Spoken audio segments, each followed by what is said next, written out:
C'est bien une nouvelle guerre. Cette une Alban, c'était celle du journal du dimanche il y a 50 ans, jour du déclenchement de la guerre du Kippour. Et elle est plus que jamais d'actualité, 24 heures après le déclenchement d'une offensive surprise majeure du Hamas depuis la bande de Gaza sur Israël.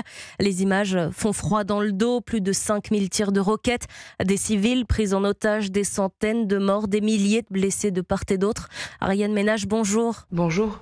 Vous êtes la correspondante d'Europe 1 en Israël, évidemment. Vous avez suivi ces événements toute la nuit, nuit qu'on imagine agitée. Ariane, quelle est la situation à l'heure où on se parle ? Dans les villes israéliennes proches de la bande de Gaza, les sirènes d'alerte retentissent à nouveau ce matin. Les habitants ont passé la nuit dans les abris antimissiles, les yeux rivés sur leur téléphone, sous le choc après une attaque surprise d'une ampleur inédite.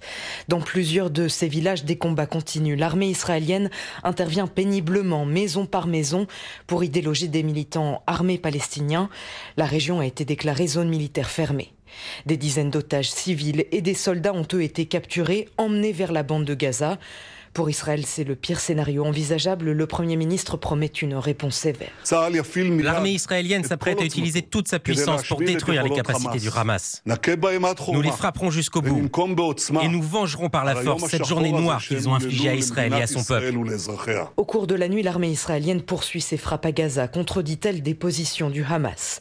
L'approvisionnement en électricité et en fioul vers l'enclave palestinienne est également coupé. 24 heures après le début de cette nouvelle guerre, on craint que les combats ne s'étendent à la Cisjordanie occupée et à la frontière libanaise.